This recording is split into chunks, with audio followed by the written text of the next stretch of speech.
Uh, I'd like to call this meeting to order. It's the Board of Directors meeting at Sacramento Metropolitan Fire District. Today is the Thursday, April 13th, 2023.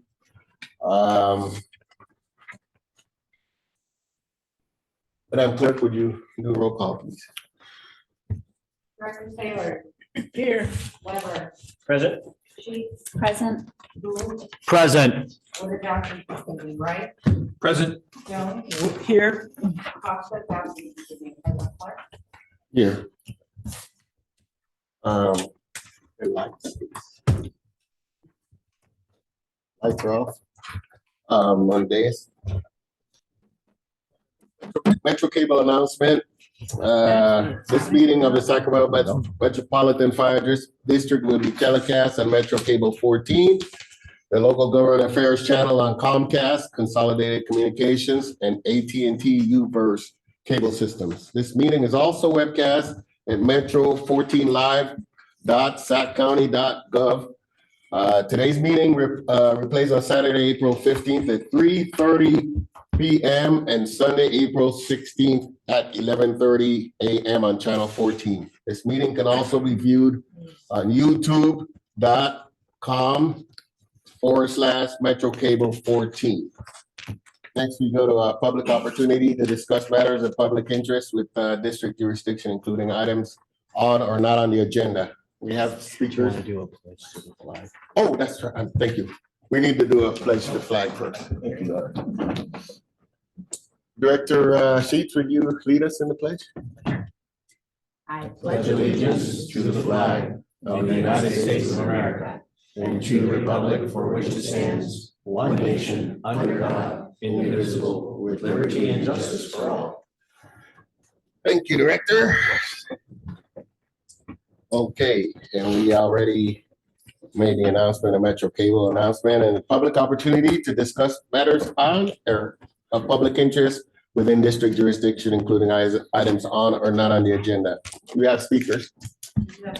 We have one speaker. Would you come up to the podium, please?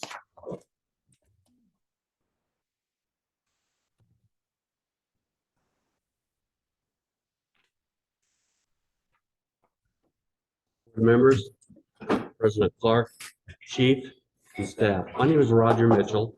I was past director on this board, and I'm here tonight.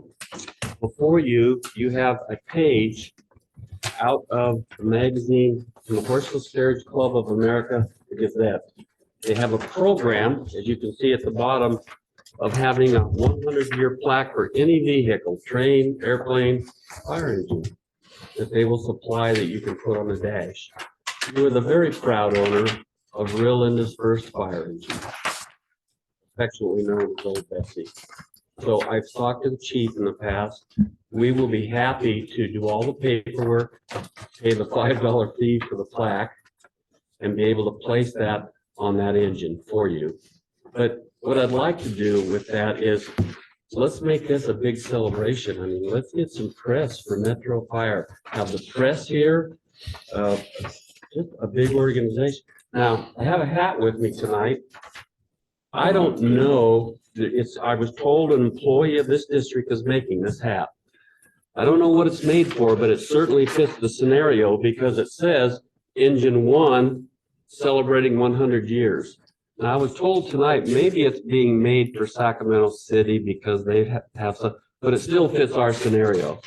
So at that celebration, when we put this plaque on and all of you are there and the press is there and a lot of people are there, boy, it'd be nice to have all of us here. So anyway, I would like, I know it doesn't need to be an action item, but I wanted to certainly let you know what we're doing. Hopefully with your blessings to do that. On a personal note, Director Gould, thank you for your talks in the past. Director Clark, thank you for your talks in the past. Director Rice, you and I have been friends since I'd say we were kids. Thank you. Least for that. I was. Thank you for that. I'd like to introduce to the board John Buchanan. John Buchanan represents a company called Good Life.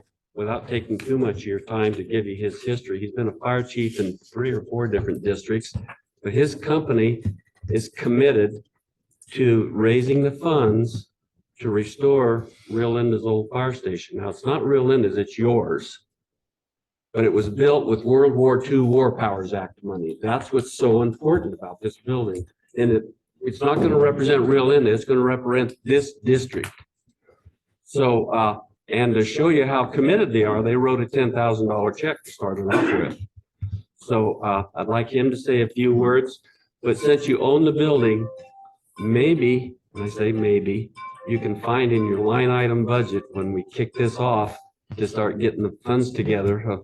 Who knows what you might find in your budget to help with the project. So with that, Chief John Buchanan. Our company is a very large company. It's divided up into working units. And primarily we do building restorations after fire. But we thought this would be a good thing to jump into and to restore that building. For me, it's personal. He started at Rio Linda Fire. I started Rio Vista Fire. So we kind of have a group love of the fire service. I spent 56 years in the fire service, 20 years here, starting at Arcade. So we're pushing real hard from our company side. And we're going to invite you to a meeting where we kind of go over the process in our building. And we're out on Madison Avenue, so you can see kind of what we're like too. So we're real proud of the company. And I am, and if it wasn't this, I'd be retired, and my wife would not like that one bit. She tried to push me out of the house every morning. But anyway, I'm proud to be what I consider an alumni of this organization. Any questions from the board on either the restoration of the truck that we didn't talk too much about tonight, but or the building and or this plaque for the 100-year-old engine? In July, that will be 100 years old. We have Director Vu has a question. Thanks, Mr. Chair. I know we're having conversations currently about taking our board meetings back out to the community now that we're post-pandemic. And it Yes, sir. seems like we could align one of our board meetings to a time when we could celebrate this conversation about the restoration of that building and the engine that we'd put a plaque on. So I think just with a little bit of logistics help, we could basically figure out a way to do one of our in the field board meetings. And it seems like this is a great candidate to do that this year. So we can help you in that regard. We'd be happy to do that, Director. I think if you'll remember in the past, when I sat on this board, we had a meeting at the new station. Yep. And then afterward, we hosted the board for dinner at the old station. Yep. So maybe we can work something like that out. And I think that's a great example of why history should repeat itself. Thank you for Thank you, that, Mr. Chair. Director. You're welcome. Are there any, Just a quick comment, Right. Chief Buchanan, John, it's great to see you. And for those of you that don't know, John or Buck Buchanan was a member of the Arcade Fire Department. He was coming out as I was coming in. Right, And we we were kind of passing each other. And And his wife taught my kids, all 4 of them at some point at El Camino High School. right. And it's just good to see you, Chief. And then I'm so happy to with every time I walk in here, I get kind of, because I love this business. I love this organization, so. And I like what I'm doing now. When you retire from the fire service, I learned one thing, it's not the emergencies, it's not anything, it's the camaraderie of the staff you're with that you miss so much. And that's what put me back to work. it's good to see you. And Roger, I just am, over the years, and we do go back almost 40 years. It is getting close. And you were a captain when I was a young firefighter. And I have always admired and been impressed with your civic and community mindedness and how proud you have been through all these years of the community of Rio Linda. I was fortunate enough to spend some time on engine 11 to become engine 111. And you and I actually saved an old fire chief from a really bad situation. I will never forget making that phone call to you. And that's all I had to do was make a phone call. And with your help, we were able to make him safe. And I've never forgotten it and always appreciated it. I would tell you not to take too much time, but that's the gentleman you're speaking of. And I'm going to give the name here publicly. His name was Chief Les Crane. Oh, that's. He was a body and fender man by trade. And he built a couple of engines for Rio Linda because he was a body and fender man. But one day, my father and him were like brothers. They'd walk into each other's homes without knocking on the door. He came to our house one day, and my dad's name was Richard, but everybody called him Dick. He heard Les say, "Dick, come on, get your kid. We're going for a ride." Okay, I'm 6 months as a volunteer. So we jump in his 1958 Chevrolet pickup, assistant chief's truck at the time. We went 12 miles up to Pleasant Grove, and I thought those 12 miles were 100 miles because I'm the kid sitting in the middle. We went to a ranch, and we walked in this huge barn, and that's where we were told about Rio Linda's second fire engine. That was the family that bought it. And when we left down this quarter-mile driveway, Les looked over at my dad because they were building Model Ts at the time. He said, "Dick, someday we have to get," and he said either the France or the old girl or number 2, I don't remember, but he said, "We've got to get her back and restore her and put her in her rightful place next to old Betsy." Well, they never got around to it, but it's being done now, and it's going to sit right next to old Betsy. So with your help, we will get that done. And thank you for your comments. Any further questions? None, hearing none. Thank you, Roger, and Thank you very much, Ward. And thank you, Chief, for the kind words the other day.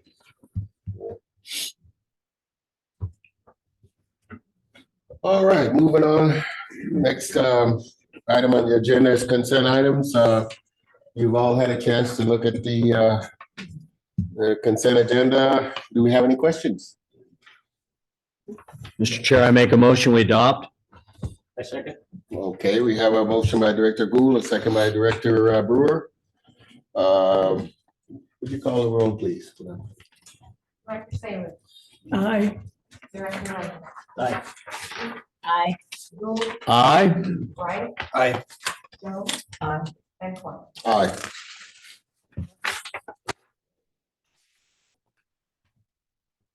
Next, we move on to presentation items. First, we have the Sacramento County Employees Retirement System Payment Agreement Update, and that would be Chief Financial Officer David O'Toole. Slideshow coming up momentarily. Oh. Good evening, board members, Fire Chief Haverty, colleagues and members of the public.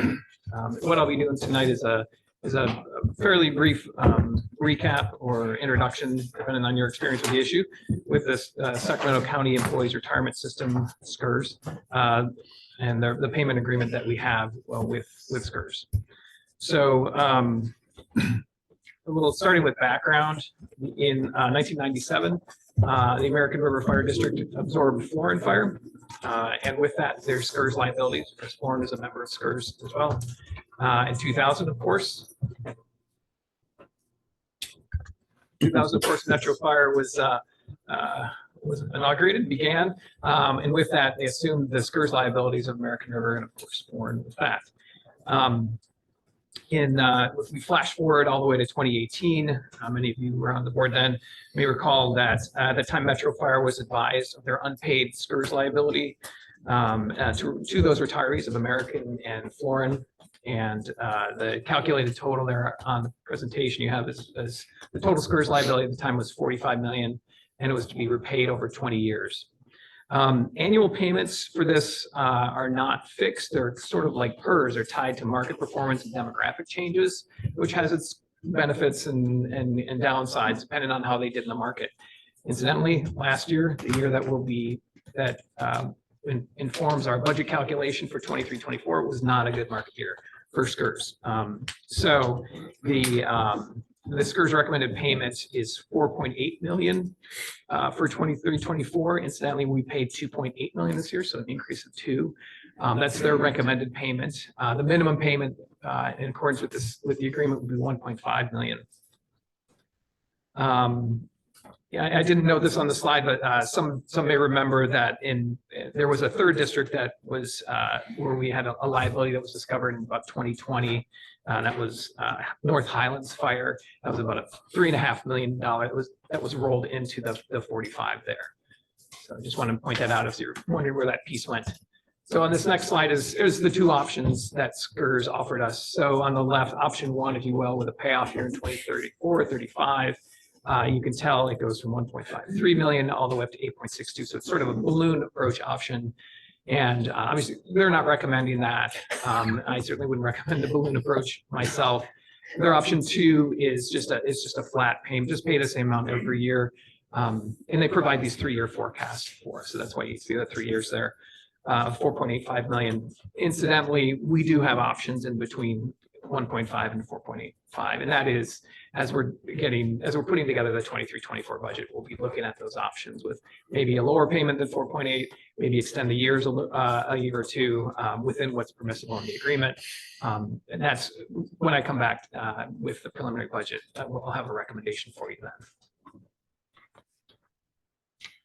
So that really concludes my presentation.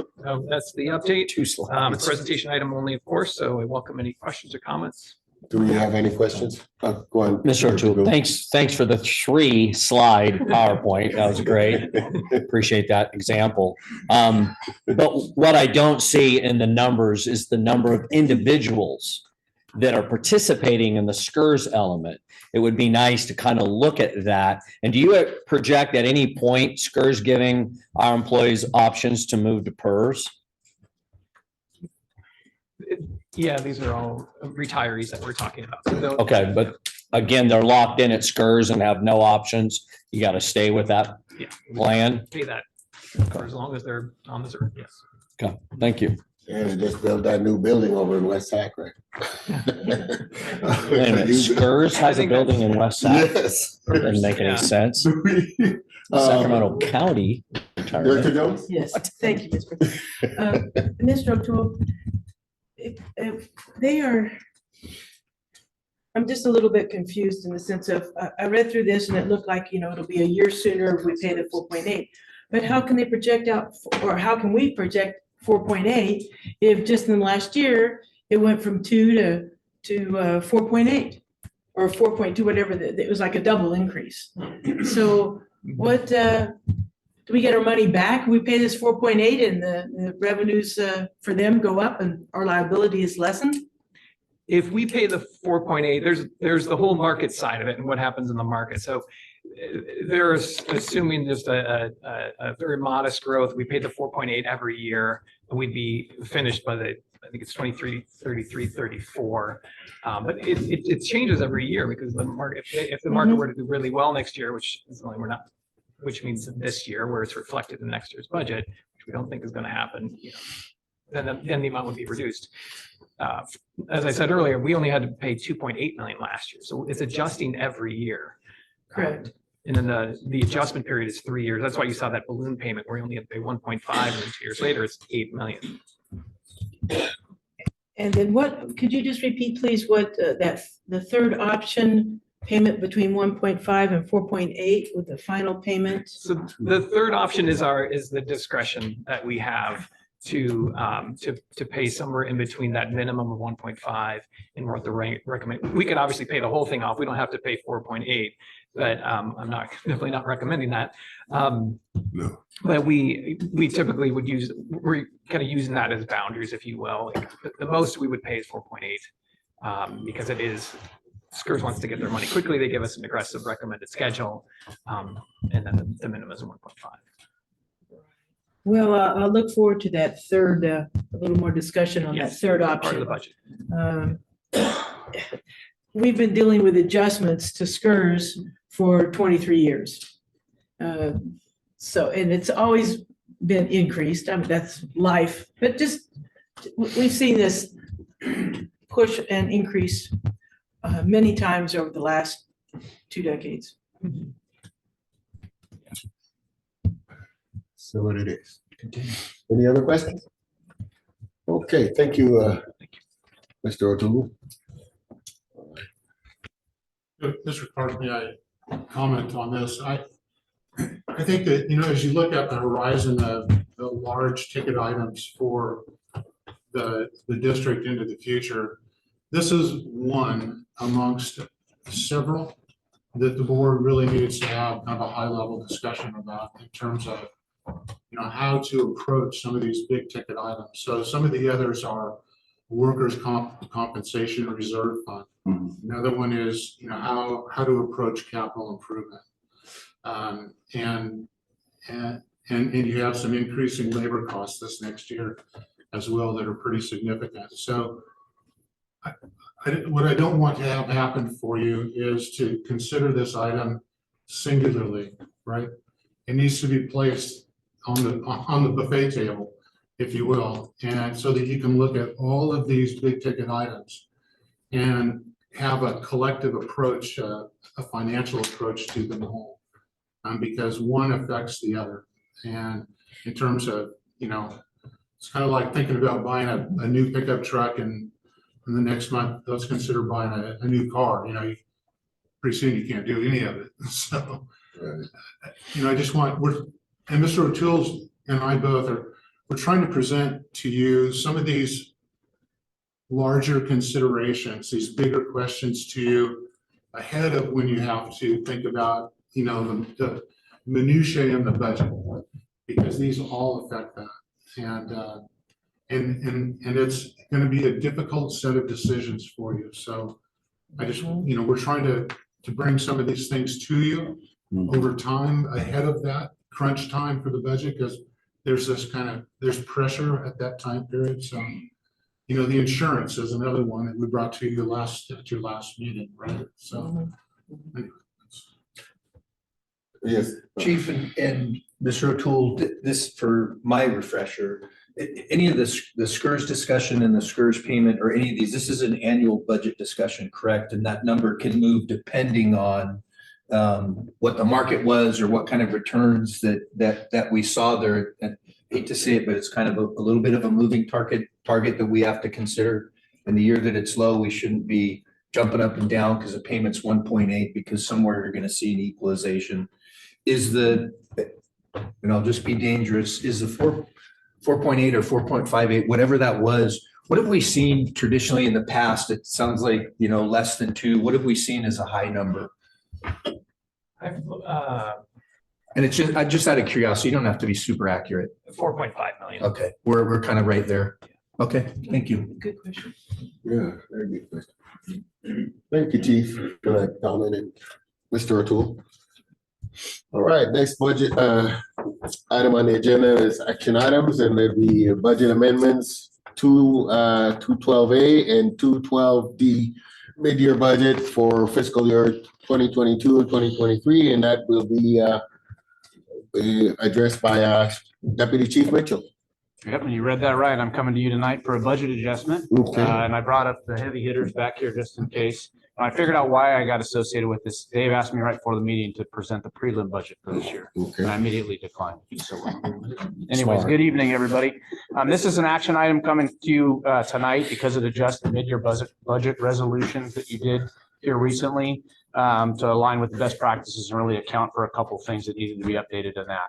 If you had a chance to review the document, this really goes back to, we're not asking for any more dollars. It's more moving money around and making sure the amendments are correctly within those the two D funds, the D fund and the A fund. So this has to do with the Copper 3 conversion number that we initially assigned at 750,000. The actual bid was awarded a little bit higher than that at 787,000 and change. And so in addition to that, there was also the heliporter copter cart that we were upgrading for safety reasons and operational readiness that came in over budget. So we used some money initially as the copter cart was purchased, had to take some money from the 750 to pay for it. And then when we gave the award for the copter, we needed to bring that back into alignment. And so we're moving monies from another line in air operations from the mechanic savings we recognized to fully refund the $750,000 in the initial. And then we're taking that other $37,221 and either financing it or finding different ways to pay for it in the next fiscal year based off of finances recommendations. So tonight coming before you, again, the fiscal impact is just the $12,132 will be transferred from the CPT General Operating Fund to the CPT Capital Facilities Fund. And then the $37,221 will be funded via those financing options or another option that comes into fruition towards the end of the fiscal year. So the recommendation is the staff's recommending the adoption of the attached budget amendment resolutions for 212A and 212D. Any questions? Do we have any questions? Hearing none, I'd like to entertain a motion to approve this action item. So moved. We have a motion by Director Rice, Second, second by third, Director Gould. Madam Clerk, could you call the roll, please? Director Taylor, Aye. Weber, Aye. Sheep, Aye. Gould, aye. Wright, Aye. Jones, Aye. and Clark. Aye. Motion passes. Next, we move on to reports. I don't have anything to report, but I'd just like to say ahead of time that after our board member questions and comments, I would like to have a moment of silence for, was Mike Johnson, Captain? Yes. Captain Mike Johnson, who just passed away the other day. He's a very influential member of the city, the city and yeah. So I mean, so I would love to have a moment of silence in his memory. Excuse me. Yes. Mr. Chair, this morning, some of us got another alert or an advisory about another member of our fire community passing, and that was retired Deputy Chief Chuck Bader. Okay. He also passed just recently, Okay. perhaps within the last 24 hours. So each individual had over 30 years of contributions to the fire service, and it would be appropriate for us to recognize them. So that will be done at the end of board member questions. and Thank you, comments. Mr. President. You're welcome. All right, next we have a fire chief's report. Interim Chief Haverty. Thank you, President Clark, board members and members of the public and my colleagues here tonight. So first we have some HR items. Logistics technician is open for recruitment with a final filing date of April 19th at 4 p.m. The fire chief's recruitment is out on the street now. Final filing date is May 22nd at midnight. We have a career development opportunity filled by paramedic Diana Borsch. She's been assigned to the mobile integrated health paramedic position effective the 7th of this month. And we would like to thank firefighter paramedic Skaggs for his dedication and commitment. While he was serving in that role, I had an opportunity to go out with him on some runs, which was interesting for me. We have a couple of retirements. Congratulations to our facilities manager, John Rayside, on his retirement, March 31st. He served here 22 years. And congratulations to assistant fleet manager, Tim Swank, on his retirement on that same date. And he served this district for 19 years. And we have a new hire, April West, who's been hired as a community relations specialist in our community relations division. And she came on the 3rd of this month. So I want to report to you that, you asked me to do a lot of meetings. I've been doing a lot of meetings. So I concluded my meetings with all 5 board of supervisors members, board of supervisors, and the topics kind of went all over the board, but the themes out of all 5 had to do with fires in the American River Parkway, homelessness and its effect on the community, but we brought to their attention the effect on our members quite pointedly, and then just the general relationship building and cooperation between Metro Fire and the county itself. And those are all very positive meetings. that we participated in. I'd like to kind of build upon the meeting that I reported to you with the undersheriff and the lieutenant commander from Sac County Sheriff. Assistant Chief Joe Frica and our operations branch is in the process of setting up regular meetings with the Sacramento County Sheriff's Office watch commanders to both just share information, but also to better align our collective operations. So I think that's a real positive to get that started, and I appreciate the help with that. I recommended to the chief that they consider doing a tabletop exercise in the not too distant future to kind of vet our command response policies are together and to create even better response on behalf of the members in both the Sheriff's Department as well as our department and the community. This week, AC Radicki and BC Perriman and myself have been continued to visit hospitals. So this week, we've met with Mercy Folsom Hospital and Mercy San Juan Hospital. The topics of these discussions, like all the other 6 that we've done 8 of these now, is to do outreach to them and to express to them that we have a strong desire to be a good public partner with them and also public servants, to highlight our mobile integrated health program, which they're very interested in doing. And like yesterday when we met with the president over at Mercy San Juan, the Mercy system donated a considerable amount of money to get that going. So we also are thanking them, of course, too. And then in each location, we talk about wall time and the effect on our members, the effect in the ED, and most importantly, the effect on the patients that all of us are collectively serving. Tomorrow, I'm scheduled to meet with Director Nancy Ward. You might know she's the new director over at Cal OES, our neighbor. So I look forward to that meeting with Nancy. And I've given you a media advisory that came out today from FEMA regarding the visit by the U.S. Fire Administrator to Sacramento next Thursday. I know that Chief Mitchell is going to continue this discussion in just a little bit with you to give you some more highlights, but I know that many of you are going to be on Cap to Cap maybe later in the week, but it's next Thursday. I think some of you might be available for that. You're certainly welcome to come to the press event at 10 o'clock at Station 68. So I'd love to see you there. And I think the chief is going to thank individuals for their effort. They've been working on it for a few months. So it's really quite a large effort to get this thing accomplished. Our reframing organizations classes are continuing. So today I taught out at Station 25 and we're into the human resources training. If you've been following along, those of you who got books. So it's actually going pretty well. I'm enjoying it. I think our members who are participating find it to be of some value, at least I hope so. Earlier today, we had a conflict of interest training for board and for staff, and that went quite well. It's the same 3 attorneys who have been joining us the other visits as well. This is their third set of classes that they did today. That concludes my report, sir. Thank you.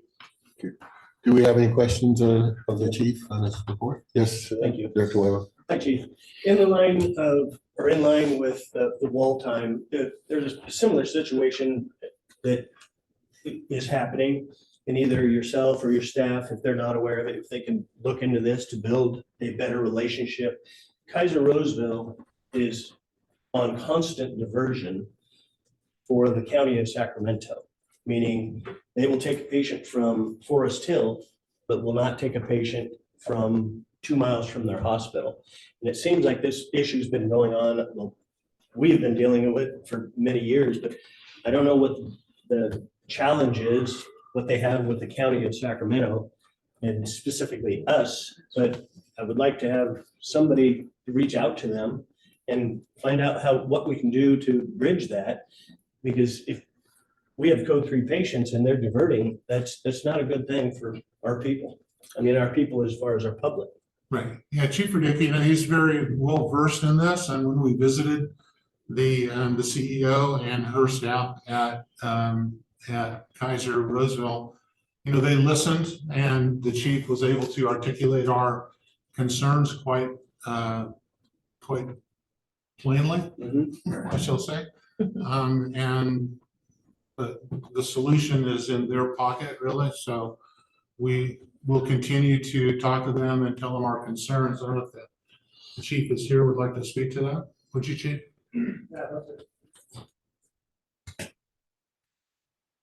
President, board members, chief, thanks for the opportunity.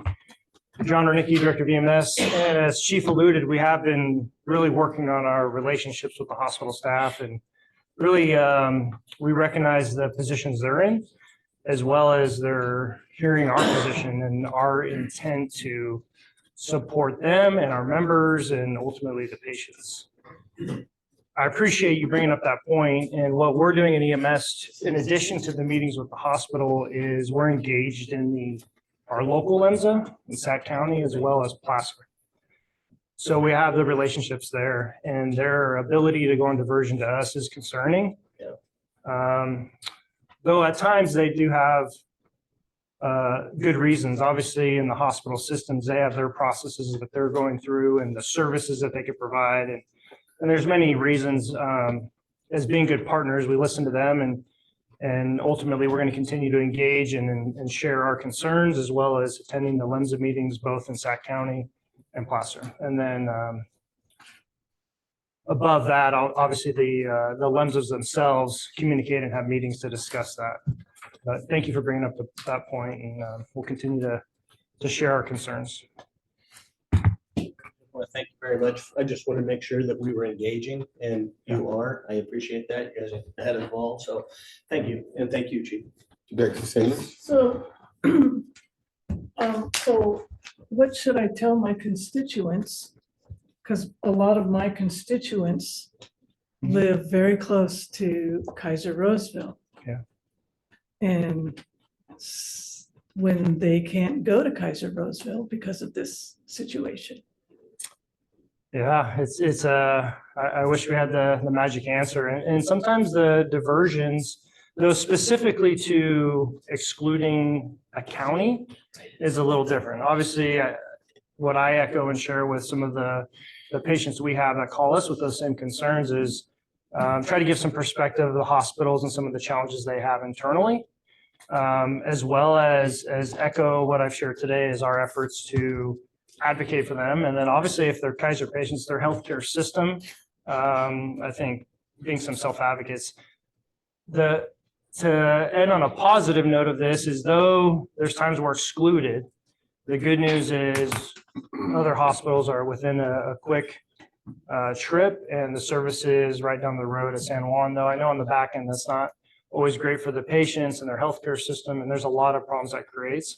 But in the moment of the emergency or the medical need, obviously we're going to put the patient first and at least get them the treatment they need, and then listen to them on the back end and try to help advocate for their insurance or billing or whatever else we could help them with. Right. Okay. Director Booth? Go ahead. Oh, I'm sorry. I didn't. Chief, Yes, is the reciprocal true? Has Sacramento County ever done the same? we have not. Thank you. That's interesting. Go ahead, Just, Director. Chief, and this is a question, how many, and it plays in a little bit, but the diversion, that's the first I've heard of it. I find it really disturbing. And I got a question, a couple of comments. How many hours have we lost on the wall, let's say in 2022? And you can just give me a guesstimate, and what is the dollar value to those hours? Any off the top of your head?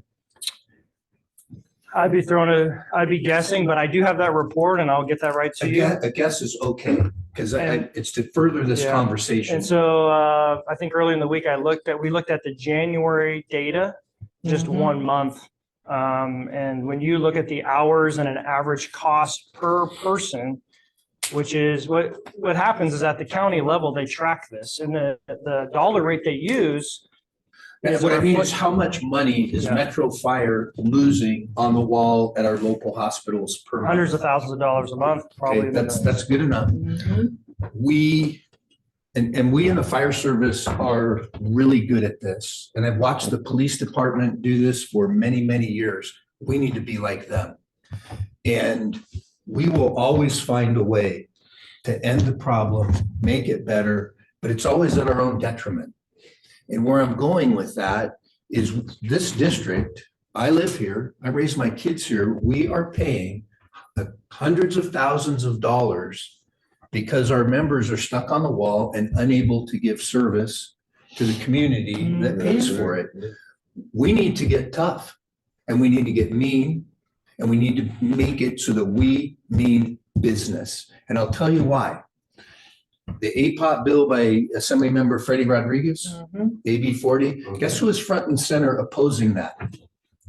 The LEMSA director of Sacramento County, Dave Magnino. EMS, LEMSAs, and EMSAs are a poop show. And if we do not take care of ourselves here, nobody's going to do it. And so I'm a little on my high horse, not at you, but I'm very frustrated with what I'm watching the men and women go through, Chief, what I'm watching you go through, because you're having to juggle that. And I think for me, you know, in my day job, I've had some high-level meetings, and it amazes me as how much everybody wants to push the buck somewhere else, and the person that pays for it are the citizens that we serve, period. It's a complex problem, I know that, but even the leaders in our county, our own LEMSA director went against us. He endorsed Metro Fire spending hundreds of thousands of dollars doing standby coverage at the area hospitals. That's wrong. And I don't think anybody's called him on it. And we need to light a fire under that guy's feet or get in front of the Board of Supervisors and get a LEMSA director that is friendly towards fire-based EMS, private EMS, and the team sport that this all is. But more than that, we'll stand up for the community that he was appointed to serve. And that's the citizens of Sacramento. So this one, I'll tell you what, I got your back. If you want to light some people up, I'm all in. And I think we are well within our right to do that. Thank you, Director. Anybody? Yeah, no, I, along with Director Rice, I'm very, very concerned about this because this was a huge issue since 1995, where hospitals would say they're maxed out, they're on diversion. And so everyone else that was open had to do the assist, had to do the lift. And it's been an ongoing problem. So with that background, to hear that a county says this about another county is quite disturbing. But what's even more, we're not going to resolve this tonight, but I would like to have, you know, I don't know, say not committee meeting per se, but an informal workshop or something, some updates from staff, EMS staff. We're talking with the hospitals or MIH. That's excellent. I've heard wonderful things about that, the reception and support. How is it that Kaiser Permanente doesn't make full use of all their available resources? It's like and that's an open-ended question because one, it could be very complicated. Two, I'd like to get to the first, second, third, fourth level of what's going on here. We don't have, it's at another point, another time, however we see fit. I would like to get an update on that. I'd love to dig deep and find some answers to some of these things. And I assure you, in my short stint in this role, we've invested a lot of energy, as have many before me. And this, I think, is going to ongoing conversation. And Director Rice, appreciate your passion and all of you. And I think we all wish, especially when you look at the Assembly bill coming forward, it's obviously a statewide issue. The good news here for Metro Fire, and where I have a lot of pride, is things that you've mentioned. We know that the patients are getting taken care of. It's a matter of how are we going to fix some of these other problems and support our members who are on the wall and who are suffering to some degree. And at Metro specifically, we've done a lot of things to support the county, and I take a lot of pride in that. And we have obviously partnerships and surge contracts in place with other ambulance companies. MIH, you all heard from Chief Perryman and the extent of that program and the opportunities there.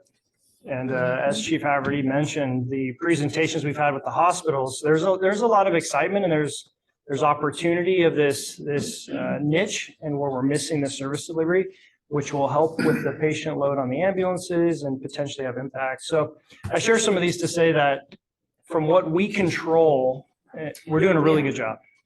And we know the most important part is the patients are taken care of and an ambulance is showing up and getting to the hospital. If they're not making it to Placer County, that's a big struggle and one that we have to work on, but I assure you, we're still putting a lot of energy into that as well. Okay, we have Director Bullhead. Chief, I just have one more question. Do you find it ironic that pre-hospital care providers are being asked to provide in-hospital care? Yeah, yeah. I just wanted to ask that. That's always been an irony for me that I find a little bit disconcerting, frankly, with their level of licensure. And we're asking people to provide in-hospital care when they're trained and licensed to provide pre-hospital care. So I don't know where we stop being pre-hospital. Do eventually we find ourselves in surgical suites? Yeah, and I definitely. I just wanted to, you don't have to answer. But what I would That's say a to political, that's a political statement, but I just want us to think about, when does this curtain stop? Yeah. And that's a significant problem for me, because our licensures don't allow us, frankly, our scope doesn't allow us to perform. And I don't think that that's appropriate that we put our men and women in those positions, because when the stuff hits the fan, we're the lowest common denominator, and somehow we're going to be blamed for something that we really shouldn't even be doing, frankly. So thanks for letting me do that at the end. Thank you, Mr. Chair. You're welcome. Director Sheets, you have? You know, I mean, years ago when they were doing the round robin in Sacramento, and then Sacramento would close, and then Placer County, all of the hospitals in there were laws that were passed. And so is it true diversion that they're talking about? Because I know that they changed the lingo so that the state wouldn't come in and fine them. Yeah. And so I'm just wondering that, like, it's surprising, and I haven't been in the emergency department in many, many years, thank God. But there were consequences, right? And so you, as a base hospital, where Suns Roseville, you know, Kaiser Roseville and that sort of stuff, if you went on diversion, it went up that chain of command through all of the hospital levels in order to be able to do that, because of fining, big fines. So it's surprising to hear that they're able to do that, because it will impact the other community hospitals in Placer County. And while I totally empathize with some of the challenges that happen with Placer County hospitals, having Sac County members coming in and trying to get those Sac County members who are homeless or for whatever mental health reasons back to Sac County is a challenge. But the whole reason that they started fining the hospitals was so that we didn't do all of these little games. Yeah. So it's surprising. And I'm wondering, like, with your conversations with Kaiser Roseville, if you know, are they getting fined for it? Because I know that they used to call it diversion, and then they called it something else, and it was like a high census alert kind of a thing, and we're gonna pause for 20 minutes, you know, that sort of stuff. And so it's concerning, because your constituents do rely on going to their hospital. Because you go to Sutter Roseville and you're a Kaiser member, then, you know, you're getting repatriated after they're stabilized, kind of a thing. And so there is a significant downstream effect. Absolutely. And to your direct point of the law and those types of things, and I couldn't quote the exact law to you today, and I could follow up, but to follow Chief Haverty's leadership, where I really think we're making some headway is these conversations. And to follow on Director Rice's point is, there may be a time where that strategy changes, but right now really we're trying to gain situational awareness of where their struggles are, and try to provide some solutions with them. On the diversion position, yeah, it is disconcerting in that we're not able to take patients there at that time. But again, we're putting the effort we can into what we can control and make sure at a minimum the patients are making it to a hospital and getting the care they need. And one last one, Chief, as you do that, and I really appreciate it, please be cautious and not allow the hospitals to make this shared responsibility is not the term that I'm looking for, but we share equally in this problem. We didn't create the problem. We get a 911 call, we're trained, we're situated around the community, we respond to it, and we transport patients to the hospital.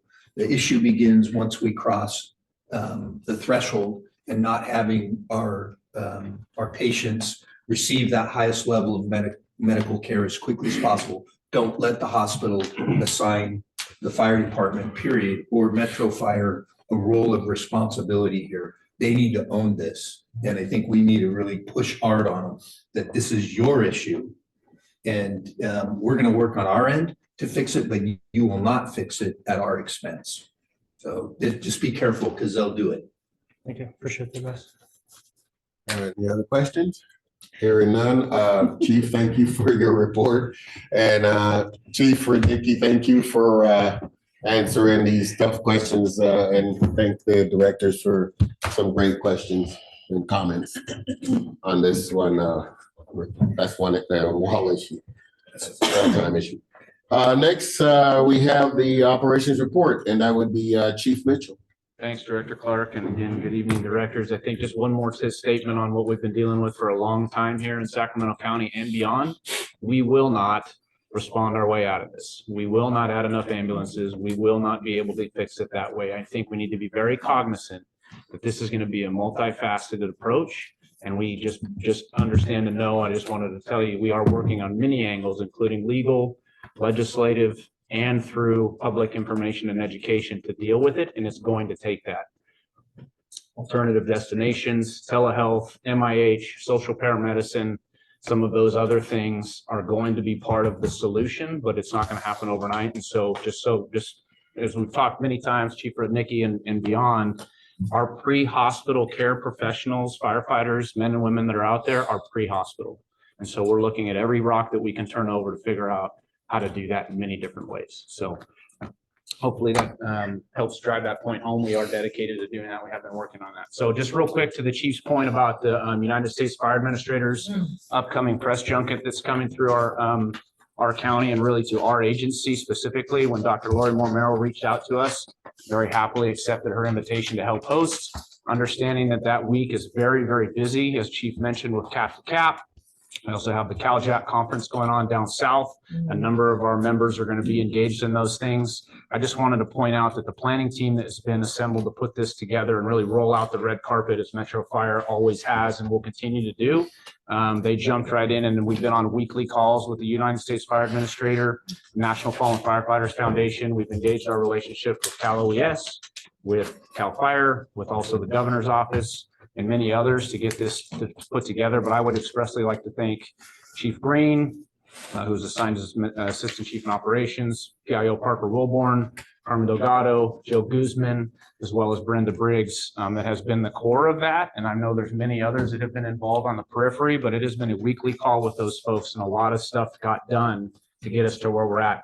Arguably, this is a pretty big deal and one of the largest national kind of exposures that Metro Fire will get in the recent past. So I think it's important to recognize the levity of this event.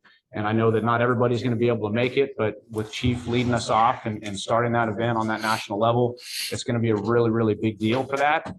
I will say some of us that will be back in DC a little bit early will be able to go to a press event that they will be flying back red eye to DC that next morning. A few of us are actually going to be there. That Dr. Lori reached out and invited us to that and happily accepted her invitation to be there. So anyway, I just wanted to highlight that. It's been a lot of work. If you're around, come. It's going to be a really big event. A lot of folks will be there, and national media as well as local media and everything that's going to get there in between. It'll be a really good highlight for us. So there's that. Just lastly, I wanted to, as we continue our venture into what does operations do and how is it built, I wanted to invite up Assistant Chief Charlie Jenkins, who's one of our shift commanders. We've talked about EMS, we've talked about training, health and safety, we've talked about staffing, we've talked about special operations. As we get close to the end of all the different tentacles and operations, Chief Jenkins is one of our 3 shift commanders, and I've asked him to come to you tonight and kind of explain to you what those positions do for us and the critical need they serve within the district. So Chief Jenkins, without further ado. Board of Directors and Chief Haverty, thank you. I think and where some of the issues we talked about, hopefully we'll segue in, is kind of the boots on the ground. So when we're on duty on shift, when the call happens, Metro Fire responds. So the shift commander, just a quick history, back with the merger of American River Fire and Sac County, we had 6 battalions that actually came together back then, and they had a need to put together what they call shift commanders for span of control, 40 some odd firehouses. During the recession, those shift commanders kind of slid back into administration for budget times. And then recently in the past, 5, 6 years, 3 years in that zone, the need for consistency across all 3 shifts. So when you have 40 stations, 5 battalions, and 3 shifts, you tend to have 15 different ways of doing business, right? So part of that with the shift commanders, there's 3 of us, and we do work directly for Chief Mitchell, is we're always during the week, we're going to general staff. We're participating in operations meetings once a week and labor management meetings once a month. And we're sharing that information, written reports. So my shift technically starts last night, reviewing all those documents, all the other meetings, put together in a brief for the following morning. And then my morning starts typically about 5:30, 6 o'clock in the morning, looking at staffing. And part of the staffing piece is, can we staff during the day? Whether we have mandatory callbacks. COVID was a big issue of stuff we dealt with. And then I'm also reporting out to the command staff, to labor in the morning and everything else. What's our daily staffing? And I think some of that might make it back your way for your constituents on what we did have times during COVID where we're browning out firehouses, and that's kind of where that goes. To get into that, that's that sharing of information. We have had firefighter injuries or firefighters being put to the burn center. Or another example is we had an officer killed, 2 officers shot and killed at Cal Expo. A lot of that information, I'm either calling directly, I'm involved, we're giving processions at 3 o'clock in the morning, working with the watch commanders, and I'm calling the fire chief directly or Chief Mitchell, sharing that information. So hopefully you have that in the morning before it hits the media. There's a lot of different calls. I think we've had some burn victims in an area where you have that information before, and then you might see in the media might be a little different presentation, but you're well informed. And that's kind of the job that I have there. One of the other duties I have is being part of the Operational Area Council, and that is a grouping of Sacramento County OES, Sacramento or California OES, SMUD, PG&E, National Weather Service. Building those relationships, this will kind of lead into what we do. I'm going to lead over to Chief Russell here had a fire down in South Sacramento a couple of years ago, 18 mobile homes on fire, firefighter fatality, red flag day. Civilian fatality, correct. Spawning about a half mile out. And so I'm listening to those calls, and the shift commander's listening to calls throughout the whole county. We're listening to Consumnes, Sac City, even Amador, El Dorado, other agencies where our units may respond. And have to be aware, if our members are going, I'm aware of what's happening or what's going on so we can address and send them. So I'm heading down to the call there. He's got his hands full, working with Sac City, spotting fire 18 miles away. And so we're trying to get a command post set up and give them operations. I can handle all the other PIO duties, law enforcement, notifications. And this will lead into what you just discussed with EMS. Then I get a phone call. We're down to 0 medics in the county. 0. I've got 4 alarms worth of fire equipment. And who are they calling? They're calling Metro Fire.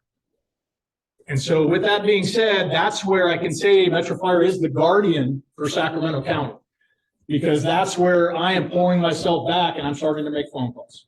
And not only trying to get equipment back in service, I'm calling ops chiefs of other departments, what medics can get in play, activating in-service reserve medics throughout the county, calling Chief Mitchell, dealing with the state, and I'm actually ordering strike teams of ambulances out of LA County.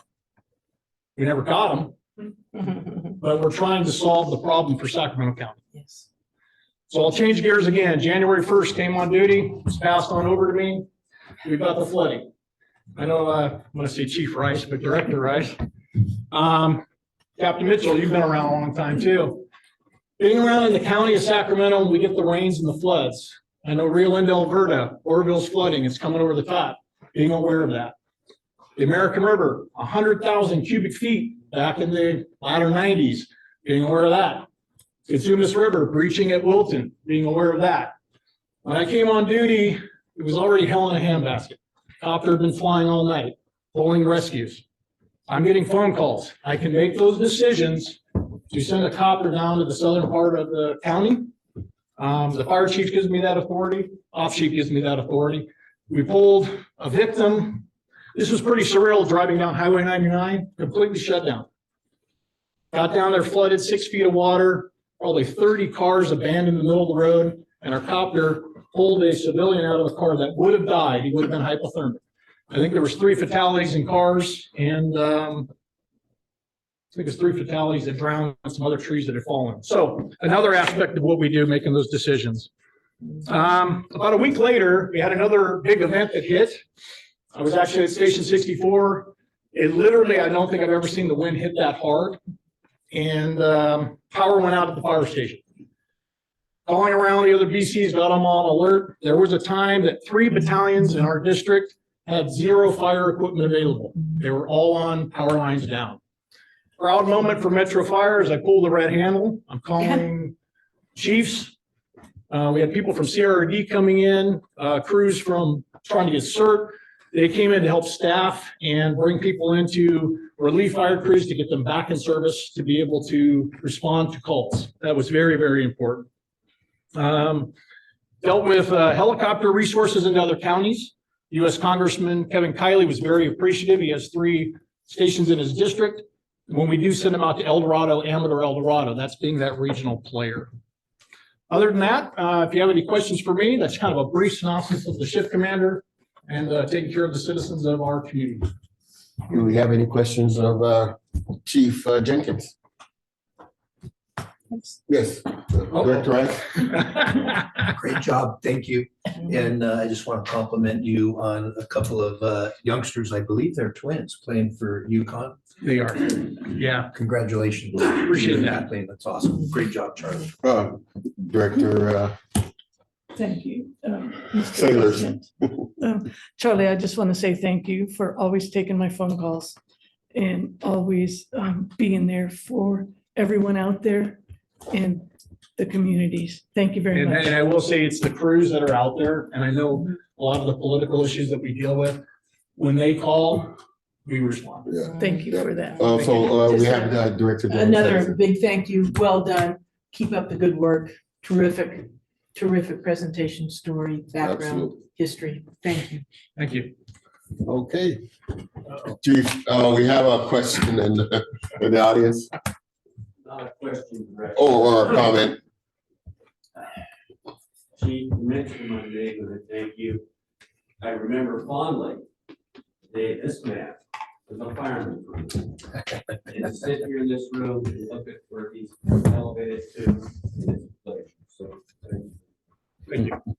All right. So thank you, Chief Mitchell, and also Chief Charlie Jenkins. That was a great presentation. Okay, next we go on to administrative report, and that would be Chief Bailey. Good evening, Board of Directors, Board Chair, Chief Haverty, colleagues, and members who are attending this evening. I did have a report this evening. However, we're going to switch gears, and what I like to do is introduce our CFO back up here, Dave O'Toole. He would like us to introduce part of our team in finance to you this evening. So, Oh, excellent. It's always good. No, I don't go anywhere without my PowerPoints. So Oh. So it'd be 3. So You get it's 3. three. 3. I'm gonna go higher this time. It's always Great. good to see the people that are Mood doing lighting. all work. So, good evening, Mr. Chair, board members. Oh, go back one, I'll jump the gun there. And our Chief Haverty, colleagues, members of the public. With me tonight are my 2 managers, Ron Madrid and Sarah Ortiz. And Ron oversees the fiscal side of the house, which he'll explain in a moment, and Sarah oversees the payroll side of finance operations, which she will also explain. So real quick, I'll move us along here. There is an org chart that goes with. There's one playing out. There it is. we go. That goes with finance division. There it is. You can see the 2 parts, but I think much more interesting than an org chart is the people. Thank you. That's the people. So the finance division is made up. There's 12 of us all together. Doreen Guerrero is not missing. Is not featured in that, but that is the team there. Hopefully, we have time to meet, a chance to meet us all one day. Go to the next slide. Okay. So So finance is favorite pastime. This is us. We enjoy cutting budgets as much as we enjoy swinging axes. So- Yeah. Wow. that. Stick with your day job. Your waitresses.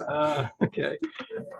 So with the next thing I want to mention before I turn it over to the real professionals here, the motto is the finance division is committed to ensuring accurate, timely, clear, and comprehensive fiscal and payroll services. This is a model that we worked on together as a team. It captures sort of 4 themes that we care a lot about: accuracy, timeliness, clarity, and comprehensiveness. And that's what's embedded in there. We spent a few staff meetings on that. You'll see it if you come into the finance area. It's on, it's framed and shown in kind of as you enter the area from any direction. It's also on our email footers, and where else do we have it? Where did I put here? And on our agendas and materials that we put up internally that way. So with that, I'm going to take a break and turn it over to Sarah.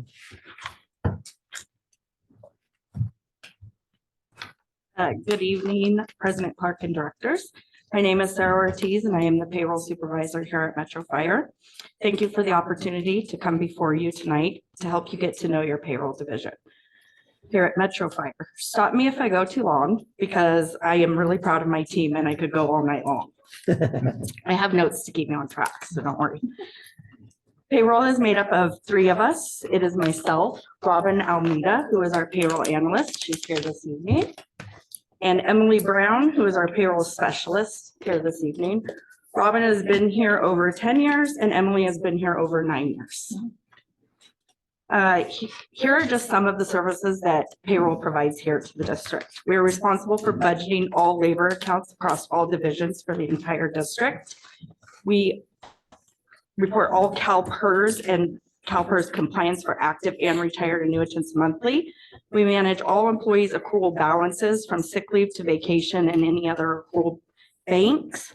We prepare over 30 claims a month for AP processing for all benefits, retirement, 457 plans, employee charities, house funds, and union dues. We report yearly to the State Controller's Office along with monthly to the Bureau of Labor Statistics. We provide all labor costing and billing to the grant division. We provide costing for labor negotiations. We process all 4850 pay once approved. Last year alone, we processed over 550 employees 4850 pay adjustments. Monthly and off-cycle payroll checks for all employees district-wide. We are responsible for the payroll from start to finish for all employees, from new hires to retirements and terminations. We are a fully functioning in-house payroll, from time cards or timekeeping to payroll and payment processing, all the way through to tax payments, and that includes monthly, quarterly, and yearly W-2s. We are one of the few districts that run our payroll completely in-house. Most special districts utilizes the service of a county. This was the case for Metro Fire until 2018, when we became completely independent from the County of Sacramento for our payroll functions. We are a one-stop shop. We process all deployment payroll and reimbursement billings with outside agencies such as Cal OES, FEMA, and Cal Fire. We assist, support, and respond quickly during local natural disasters like the floods at the end of December, early January. We assist in what needs to be billed, making sure to recover the costs for the districts that are associated with all deployments. Some of our recent successes include implementing the MOU agreement with significant changes to the existing MOU on time and as expected. We navigated COVID by quickly learning how to process payroll all remotely and continue to provide excellent service and continued processing everything on time. We worked closely with staffing specialist Laura Kelly during a Telestaff ransomware attack to ensure that our members continue to be paid accurately and on time. Our team demonstrates good communication skills, clear logical thinking, a high level of accuracy and attention to detail, and a respect for confidentiality. Thank you.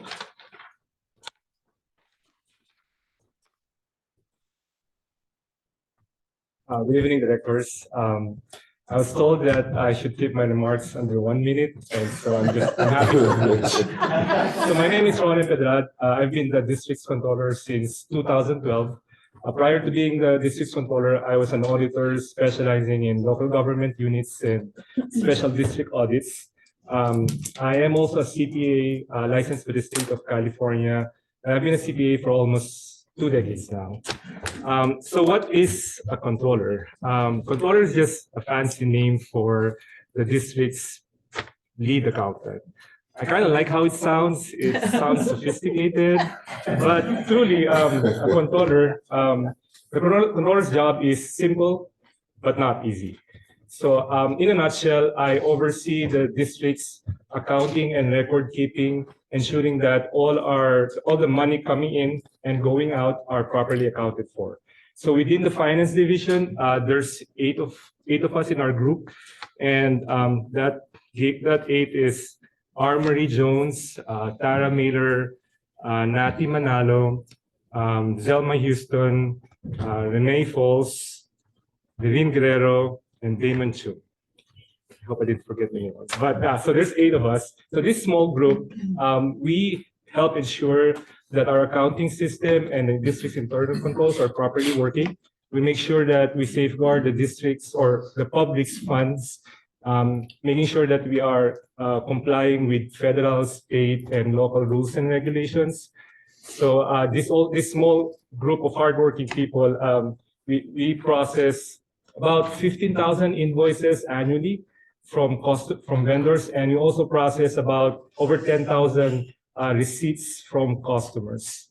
I also act as the district's liaison with the Sacramento County, since most of our public funds go to the Sacramento County. I also oversee the division's main work product, which is the district-wide financial statements. So namely, those are the annual comprehensive financial reports and the community annual report. And just to close it out, finance division under the leadership of our CFO actually fulfills one of the district's strategic goals, which is financial responsibility, acting in the best interest of the public by providing transparent and responsible fiscal management. Thank you.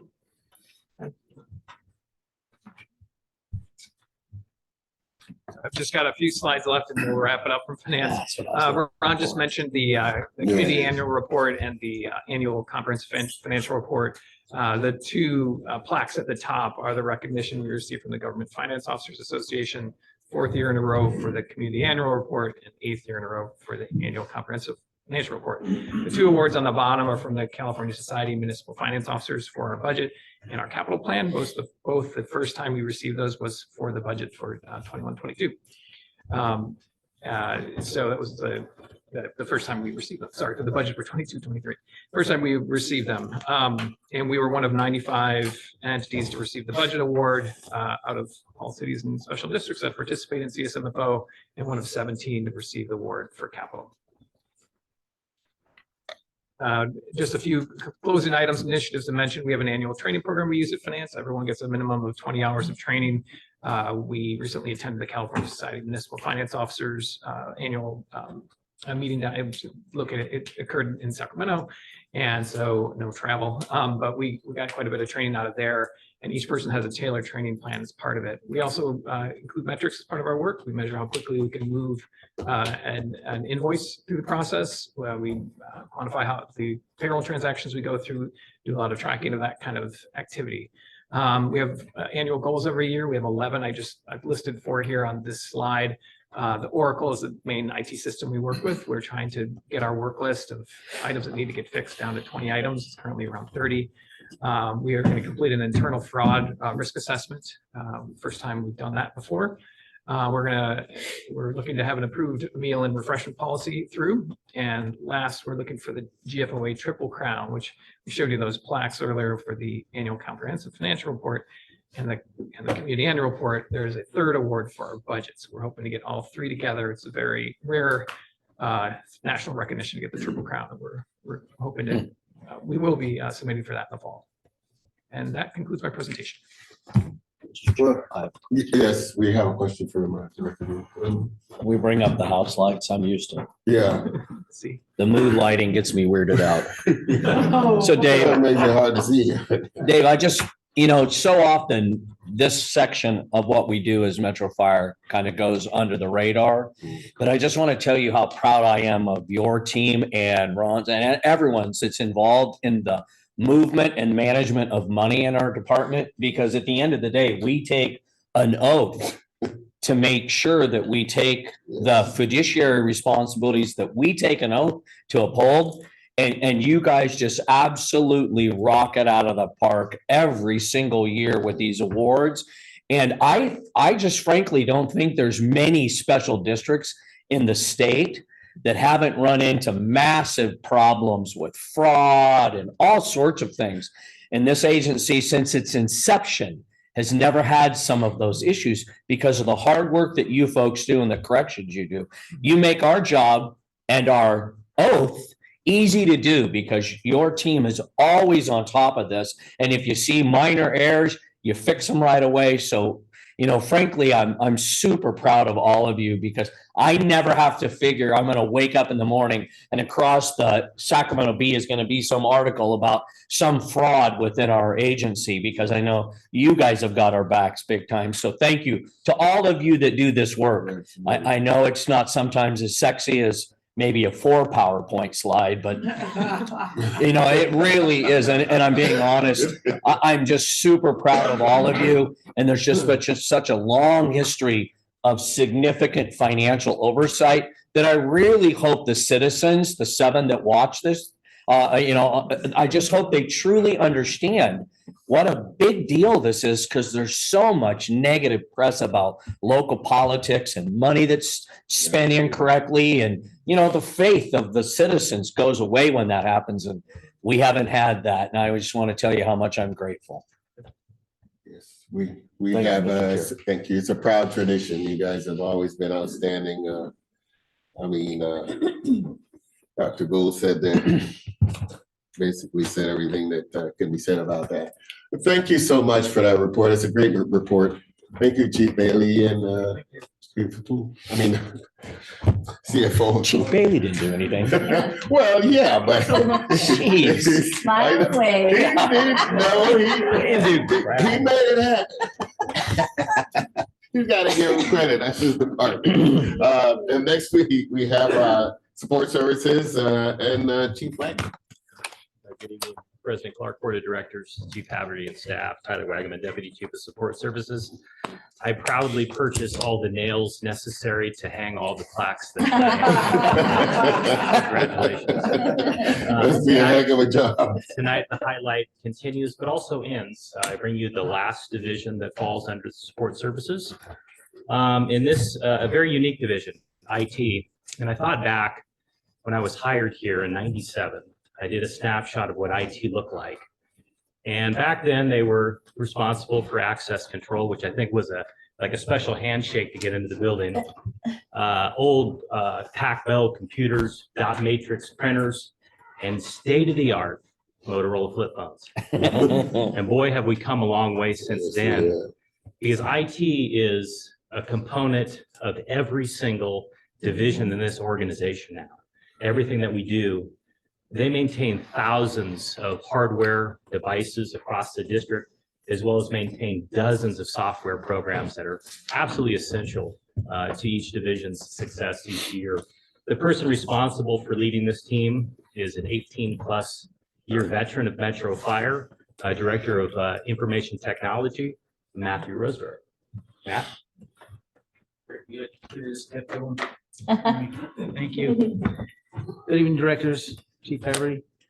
I'll just give it a little short and sweet excerpt. I don't have a PowerPoint. I'm not as exciting as operations. But information technology is comprised of 2 divisions, IT division and communications division. And the communications division has already given their report, their brief out to you. So we have 11 members, help desk technician, a couple of computer techs, a computer supervisor, network administrators, network engineer, some folks that do application work. Some of the items we support, the district's data center. So we have over 90 servers that we support. Our data backups, firewalls, our network infrastructure, including 100 switches, 70 access points for wireless, 350 computers and laptops, 150 mobile data computers. Our main financial application, other various applications we deal with, printers, 475 mobile devices, iPhones, iPads, 150 mobile routers we take care of. Copy machines, various IoT devices like TVs, Apple TVs, things of that. Access control, which has come a long way since the secret handshake, in all of our fire stations that we're moving towards, as well as our administrative buildings, our fire alarm systems, our security systems. And we also provide support for the board meetings here. So Art does that for us. He's our computer system supervisor for IT. We take care of our district's website. We work along with Community Relations Division. They manage the content and the structure of the website, and they provide that to us, which we then do all the uploads and updates for the website. And in 2022, we completed over 1,600 help desk tickets. That's it, short and sweet. Any questions?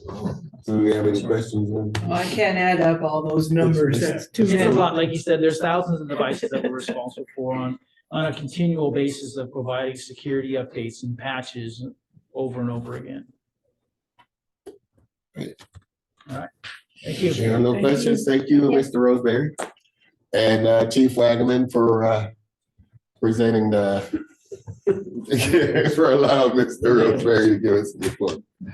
All right, next we got firefighters local 522. We have Sean Scholar. Correct. Sean, and then we have the esteemed. You get me, but tonight we Well, can. and then I'm gonna introduce the esteemed President of Correct. 522. So two for Trevor one in James. place of Matt, so we'll try to live up to his expectations. Oh, you will. I'm sure you will. I'm very confident you will. So good evening, President Clark, fellow board members, Chief Haverty, executive staff. My name is Sean Scholar, Director of Local 522 with the Metro Unit and a captain here at Metro Fire assigned to 65 on the B shift. Typically, we take this opportunity to tell you all the things that we've done since the last board report, but I think it's more important to focus on some of the items that aren't getting done that we'd like to see get done. So Local 522 has been working tirelessly over the last 3 to 4 months in a collaborative effort with management to come up with a deployment plan. During this time, we felt the progress was moving in the right direction. Since the PAD was pulled from the last board meeting, we haven't been able to get back in the room and talk with the executive staff. It's despite multiple attempts, we haven't been able to get back in the room, and we don't see us getting back in the room in the foreseeable future. So we'd like your support and getting back in the room and having those conversations. It's obviously a major concern for so many reasons. It's including recently last week was a little bit of a snapshot of what summertime is going to look like with spring break. We browned out a company for the first time since December, and that problem's only going to get worse. The failure to get back in the room has resulted in an unnecessary delay in our hiring process, with men and women knocking on the door that want to work at this agency. Letters were even sent out to current members of our hiring process telling them that the process was on freeze. We soon found out from neighboring agencies that they had an influx of requests from candidates that had previously turned down their agency's process and now wanted to change their minds.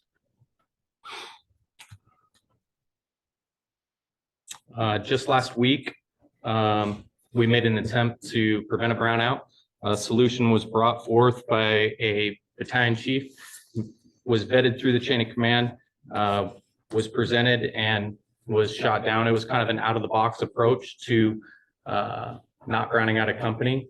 But I feel like one of the part of the Metro way is being adaptable, and that's what this plan was. It was just being a little bit adaptable, thinking outside the box, and trying to prevent a company from getting browned out, and that plan wasn't supported.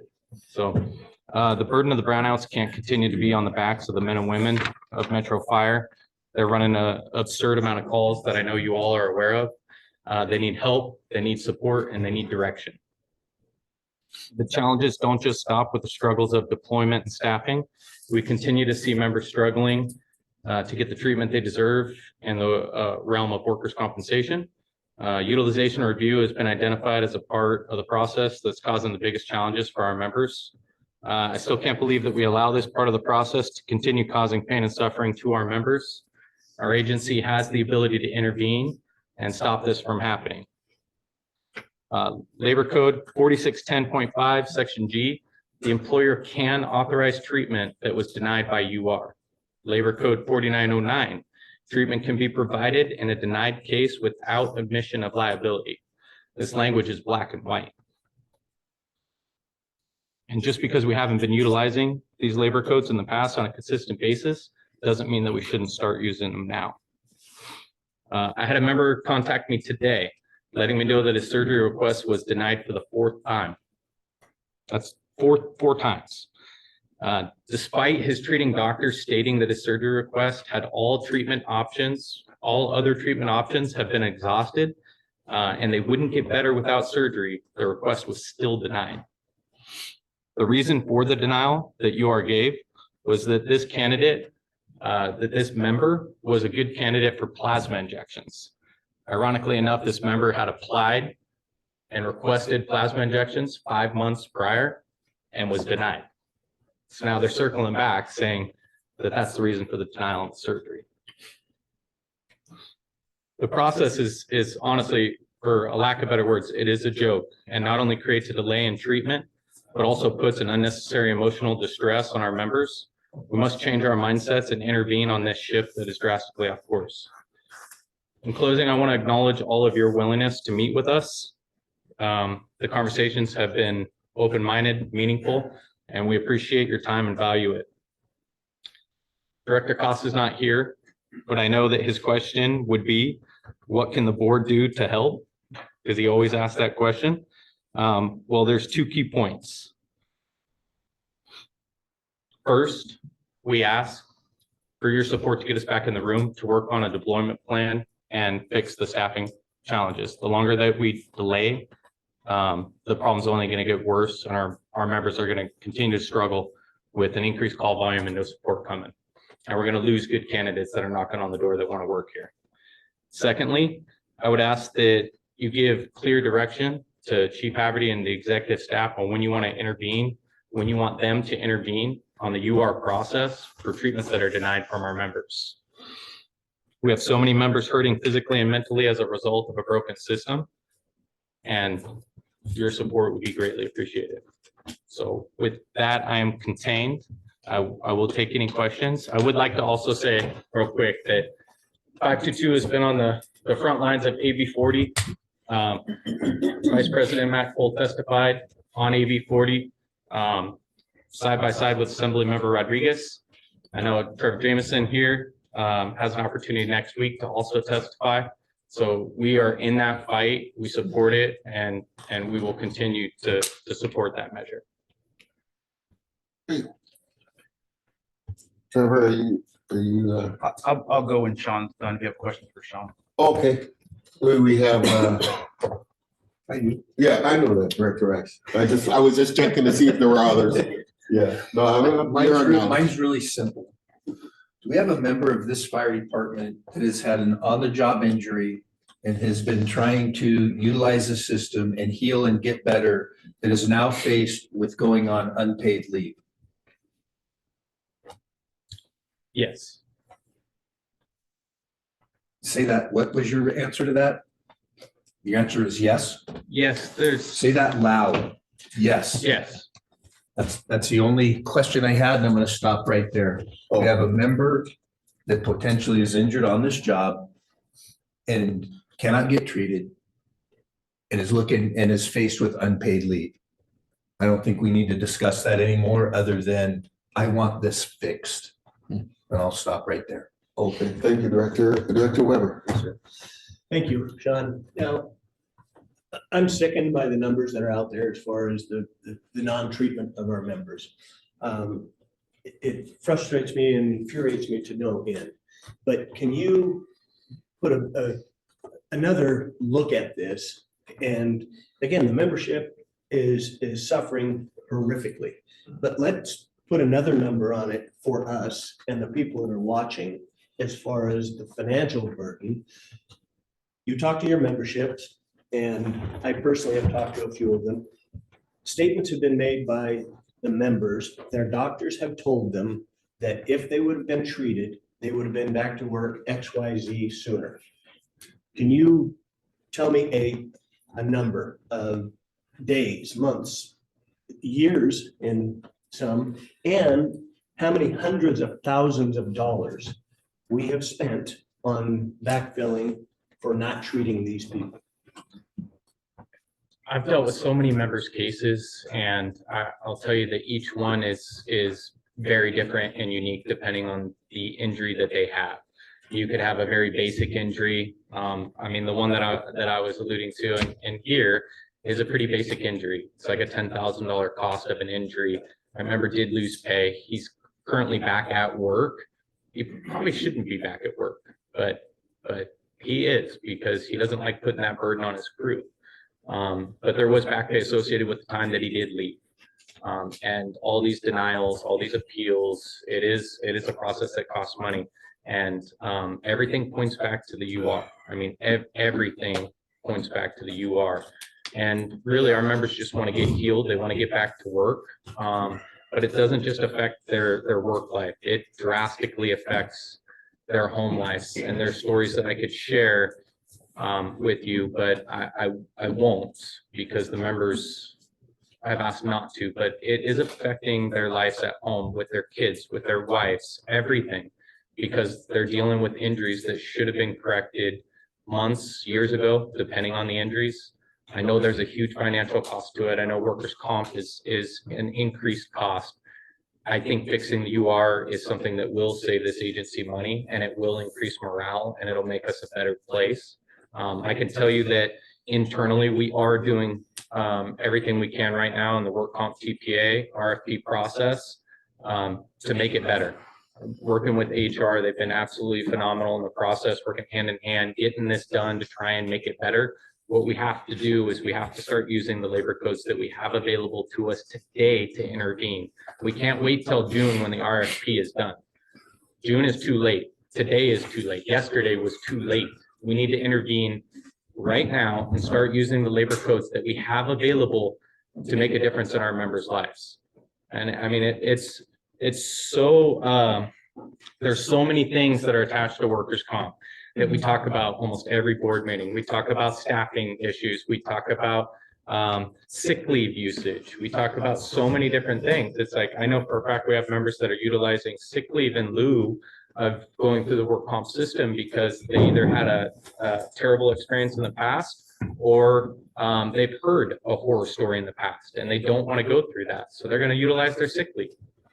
And I don't blame them right now, seeing the way that the process gets handled. So I just ask you to please take that into consideration, provide some clear direction to the chief and the executive staff at what your expectations are, what you would like to see them do, and when you would like to see them intervene. Thank you. Any other questions? Okay, Thank you, Board Chief. Jameson. Staff. It's not often I get to come here and address you, and it's an interesting job I have. One, I love Metro Fire, firefighter, paramedic still. We'll be out there this weekend working on the ambulance, a couple different shifts. But I didn't come here to talk about it, but I'm just going to make a point because it was asked tonight about the whole hospitals and wall times. We are in an absolute street fight with the hospitals right now to change what is going on. The hospitals are not our friends. The people that work in the hospital, I have nurses, doctors, they're friends. I have no problem with that.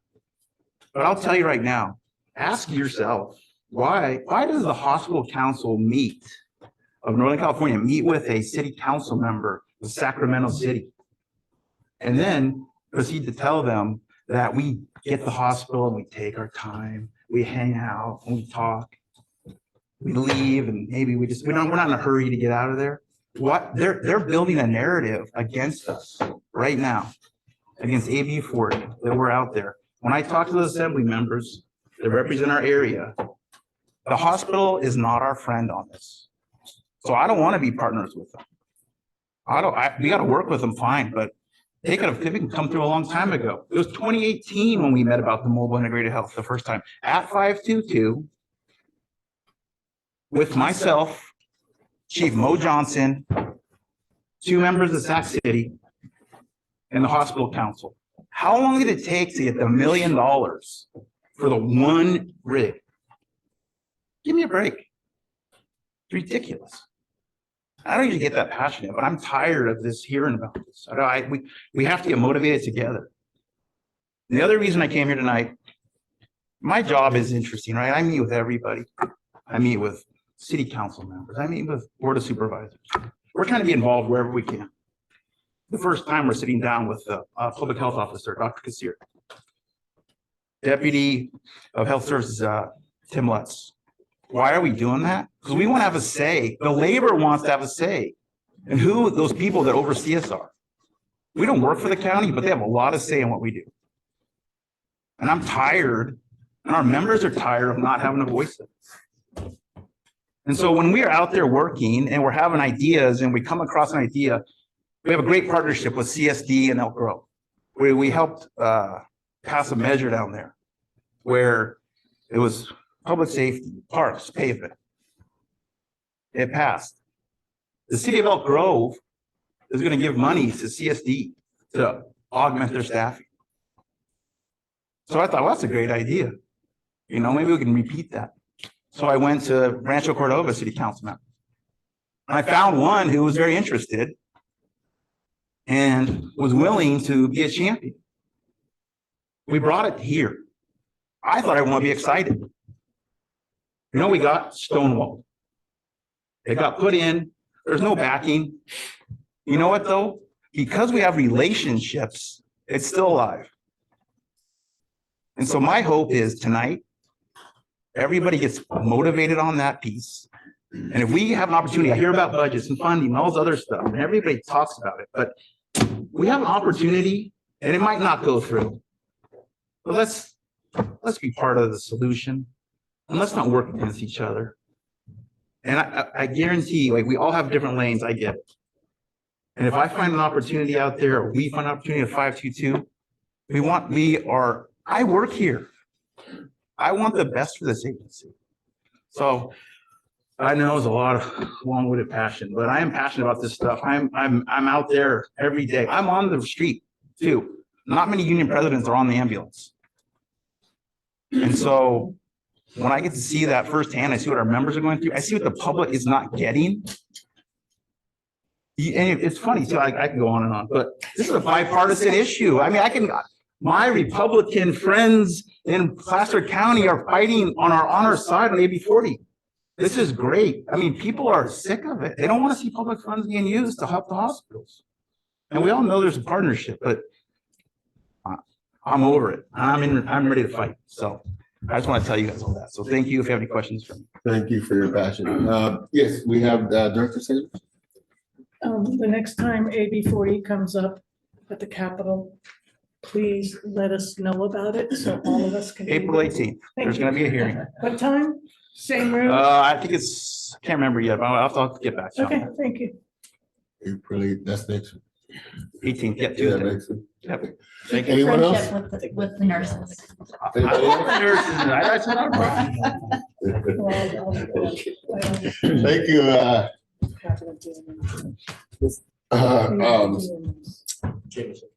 Yeah, I know Trevor and Sean Scully.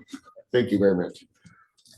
All right, next we go on to committee and delegate reports, executive committee. We don't have anything to talk about tonight. Communications Center JPA, DC Wagner. Good evening again, directors. I'll be quick. The JPA Dispatch Board met on Tuesday, March 28th. That meeting was opened and closed right after roll call as the quorum was not met just due to a couple of issues that popped up last minute. We did meet 2 weeks later, though, on April 11th, when we got some more work done.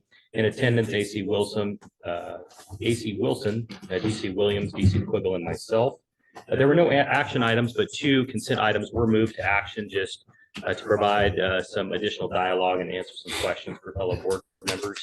Those two items were, one was a WestNet invoice, that's our station alerting equipment.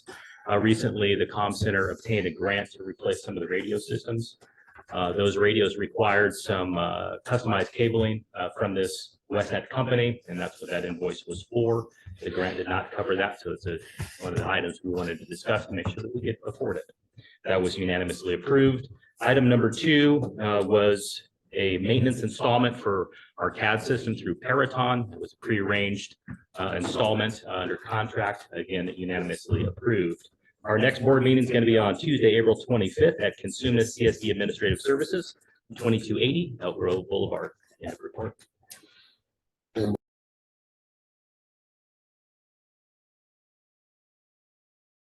We have Finance and Audit Committee, Director Wood, he's not here tonight. His next meeting will be April 27th at 6:30 p.m. Policy Committee, Director Costa is not here. The next meeting will be May 11th. And finally, we get on to board member questions and comments, and bear in mind that after this, we will hold a moment of silence for Captain Johnson and Firefighter Chuck Bader. Chief Bader. All right, sorry. Okay, let's see. Let's start with Director Gould. Oh, geez. Frankly, I'm really impressed with the quality of all the presentations tonight and the introductions to all of the people that continue to work here. It's incredible to get to know all of these folks and the great work they do. I'm just going to say one thing. Chief Mitchell said that we can't build enough ambulances and staff those things to get our way out of this increasing call volume and dependence on Metro Fire for so many things. All risk comes with consequence. And I agree that I don't know that we can get our way out of it, but I think it's high time, given the sophistication of our system and the dollars that we were just told we're losing on a monthly basis. It may be time to put someone in dispatch that has the medical background and legal authority to tell people it's not appropriate what you're asking us to do, right? And in the street, we talk about that. How long have you had toe pain? And so I think we may have to just bite the bullet and say, maybe what we've got to do is start telling the citizens of this community that you're overburdening us. We're not prepared to handle some of this. And we just start saying, sorry, that is not something that's appropriate utilization of our service. I know that comes with a lot of negativity because that's not in our DNA, but at the end of the day, you can only stretch that DNA so far. So I think at least you that are in those conversations, start thinking about, let's put a physician in that dispatch center who has the legal authority to say that is not an appropriate use of the fire agency or ambulances or whatever, because I think they're just going to keep calling because we keep hauling. Thanks. Thanks, Mr. Chair. Thank you, Director Gould. Director Sailors. Thank you. And thinking to what Director Gould just said, one of Freddie Rodriguez's bills that he just wrote and actually passed when we were down at the state capitol just 10 days ago for the hearing for the EMS committee.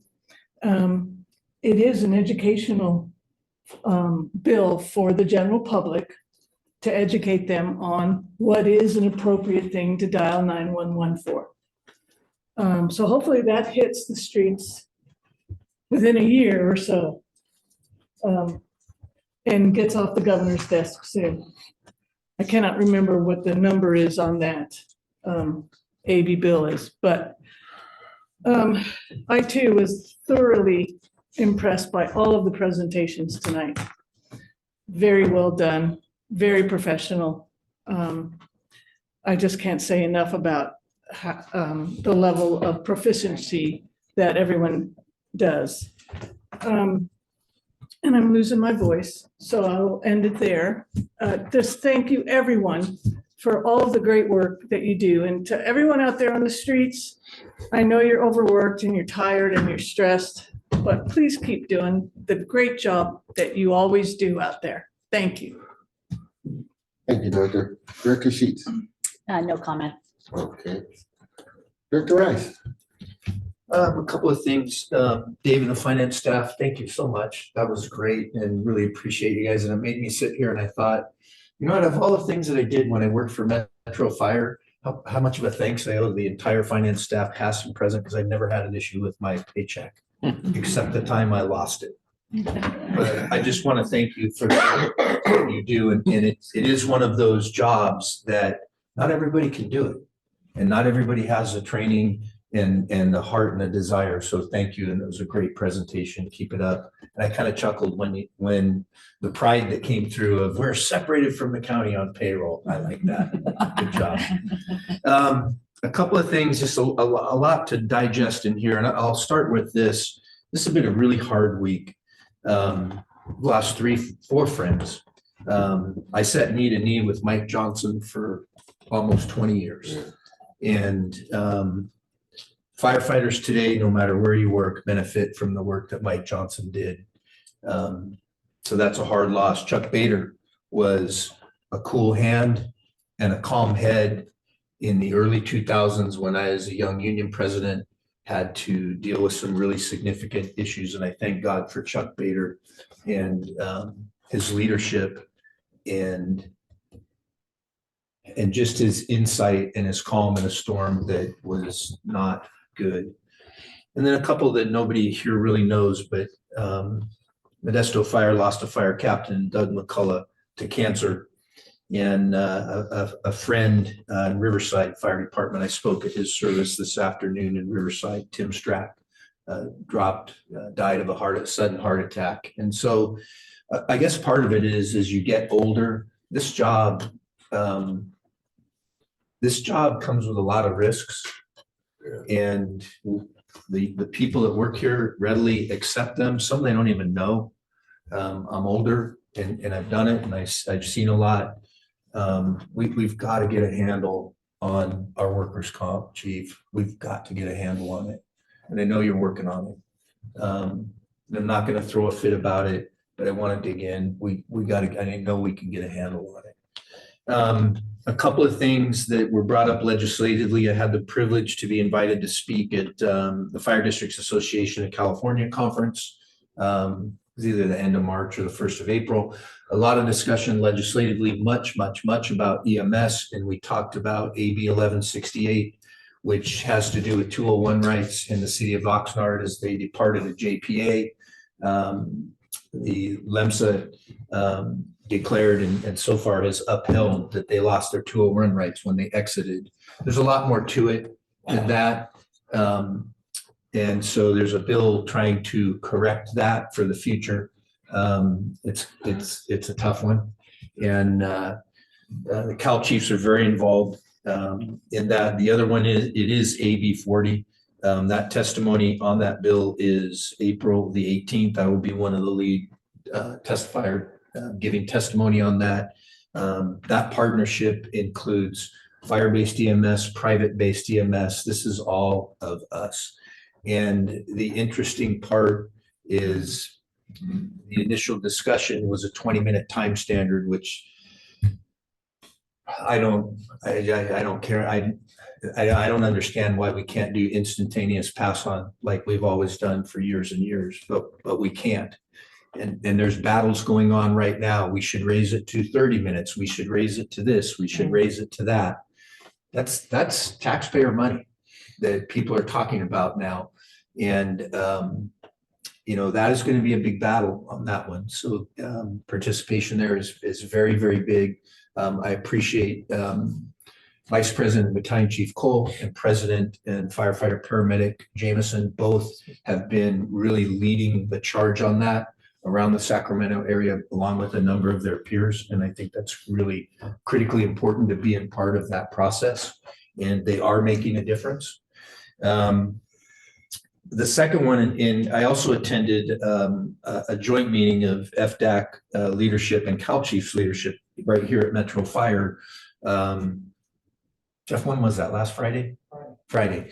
And we discussed a lot of legislative things and got to know Jeff Fry a little bit better and got to hear a lot of kind of direct discussion on those things. And one of the things that I came away with, it just seems like, and it is a pandemic, but it seems like we've so gotten to this point where we're trying to survive, and we've got a lot of things facing the department. We are surviving, and we are, coming out of this whole thing. But one of the things that Metro Fire has always been, and I really want to pique an interest with this board and with the command staff, is that I'm starting to hear about ERAF, and I haven't heard about ERAF in 20 years.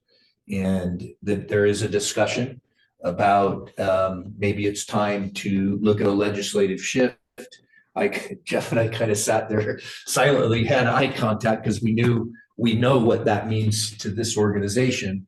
And I think that we, as an organization, we need to really make sure we're versed. We really need to make sure we pay attention to who's talking about that and what kind of moves or considerations that they're thinking of. If anybody doesn't understand it, it was a shift towards education that took place. It's about 2000 or so. I'll probably have the year wrong, but it would amount to about 10% of our budget. I think you could safely say $25 million right off the top could get reallocated towards education. The reason that we are protected is we're considered a multi-county jurisdiction. And that was brought to us via the Rio Linda Alberta merger back in the early 90s. And so I think we really need to pay attention to that as we go along. We're not the heavy hitter in that game. There's a lot bigger districts than we are, but education is huge because that's where the bulk of that funding goes. And so I think we need to really pay attention to it. I'm not trying to say the sky is falling, but that discussion is starting to pop up, and I haven't heard it ever in years. And now I've heard it probably in 5 different places in the last month. So I know Jeff is on it. He's paying attention. We've talked just a little bit, but I would say Metro Fire, let's really watch that and have a presence. And then the other one, this district. Before for our listening public, I don't think they know what ERAF. Oh, okay. We were talking. I'm sorry. Thank you, Mr. President. Yes. Real quick, ERAF is called an Education Augmentation Fund, and around 2000, the state government made a shift, and local government was tasked with cutting 10% of their budget. That 10% went to education. And most special districts, most fire departments felt that pain. At that time, it was American River Fire with Rio Linda, Alberta in, and that multi-county jurisdiction, because we have a portion of Placer County that we protect, was within then American River Fire. And Chief Martinez at the time immersed himself in it and immersed himself politically in it. He sent me out at a time to actually get in an argument with then Governor Gray Davis directly about this. Yes, I was very outgunned, and I was young and had no idea what I was doing, but I was willing to fight. And it kind of died off, but through the years, Chief Martinez stayed on top of it. We've had other opportunities north of the Alberta area. Few people, Chief Wagaman would remember the Dry Creek Fire Protection District. There was a chance that we could have consolidated or annexed that. It came apart. But where I'm going with this, let's verse ourselves as a board and as an organization on ERAF so we understand it. So we're ready to work within the system to maintain our ERAF status. And then secondarily, Mr. President, did that help? Yes, absolutely. Yes. And the other one, and one of the things that this district has been predicated on forever, we led the state, and I think close to the nation, in consolidation of special districts and fire departments and creating those efficiencies. And being better able to serve the communities in Sacramento. And I haven't been here long enough to say this or to know this, but I think that we need to shift our eye onto some areas as we're starting to see some serious building going on in Placer County and beginning to go on in Sutter County. I don't know this, but there may be opportunities, and we should always be willing to listen and talk about those opportunities. And the one that got away, and I will never forget it, and there's no right or wrong because it was the context with what we were dealing with at the time. And this goes back to American River Fire when this board met at Station 101 in the garage. And I vividly remember being there, and the discussion was on the Pacific Fire District. And the Pacific Fire District was ready. The votes were there to come into American River Fire. And we didn't. The elected board decided not to do that. And part of it, there were a lot of reasons, but part of it might have been a little bit of apprehension and fear. But that's never happened since, and I don't think that it would. But I would say Metro Fire has been built on service and being built on being on the cutting edge in Sacramento County. And I think we need to kind of dust that vision off a little bit and pay attention to what's going on around us and are there opportunities there. That's it for me. I'm sorry that I missed you for the last couple of meetings. It's very, very good to be here and see everyone, and I appreciated the reports. Thank you. Well, you made up for your absence. I was trying to be quiet. Right. Thank you so very much. All right, Director Jones. Thank you, Mr. President. I concur and appreciate all the comments from my fellow directors. I have nothing more to add. Oh, okay. Thank you, Director Jones. Director Weber. Director Rice took all my time, so I can do that. Thank you. You did a good job. I tell you. Thank you so. Being the last guy to comment, I appreciate all my fellow directors. They give great questions and that they asked, and I just want to thank the men and women of this fire service or this Metro Fire. It's got to be one of the greatest organizations. I've said it before. You know, thank you so much for your hard work under the circumstances. We really appreciate you. And that's all I had. And it's so nice to this method that we're using now to show all the people in the departments the support, the people that are really making this place a great organization.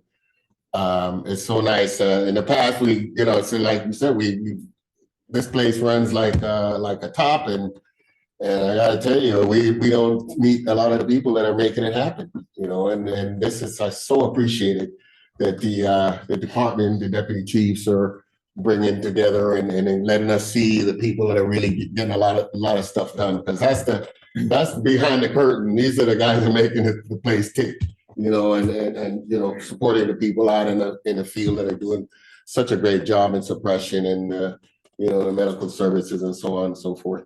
So that's all I have.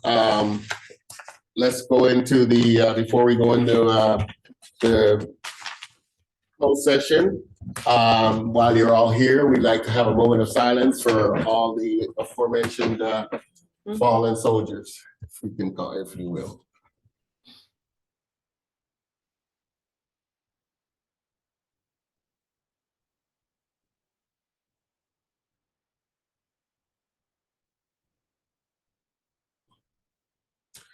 Thank you. Next, we're going to go into closed session. During the closed session, before that, Council, you had a comment that you wanted to make? Yes, before we go into closed session, I need to state an open session with respect to item number 4 on the closed session. Real property negotiations with the board. We'll be leaving the closed session with its designated negotiator, Jeff Fry, to discuss negotiations and related matters concerning a potential lease of district property to the Nicola Corporation for property located at Watt Avenue and Myrtle Avenue. Okay, let's take a little break and then we go into closed session. In the open session, council, would you, report out on? Yes, thank you, Director Park. Reporting out on closed session, agenda item number 1A, concerns the workers' compensation claim of employee staff. Courtney is observed unanimously voted to approve the settlement for the third-party effective a settlement of that claim. 1B, concerning workers' compensation, through employee Michael Welch, the board voted unanimously to approve settlement authority on that case. Item number 2, conference with legal counsel, the government code section 910, filed by the Bill Saman and NGS Legal Holding Group. The board voted unanimously to reject and deny that claim. 2B, the government code section 910 claim by Kevin Ortega. The board voted unanimously to reject and deny that claim. On item number 3, consultation with district council and cybersecurity action for cybersecurity manager. No reportable action was taken. On item number 4, real property negotiations. The board gave a direction to its negotiator to proceed, but no reportable action was taken. Item number 5, public employment concerning the positions listed on the closed section agenda. No reportable action was taken. Item number 6, personnel matters concerning the board clerk selection process. No reportable action was taken. And finally, on item number 7, personnel matters concerning the fire chief selection process. No reportable action was taken. And that ends my report out. Thank you. Thank you, Council. Having no further business, I declare this meeting adjourned. Thank you, sir.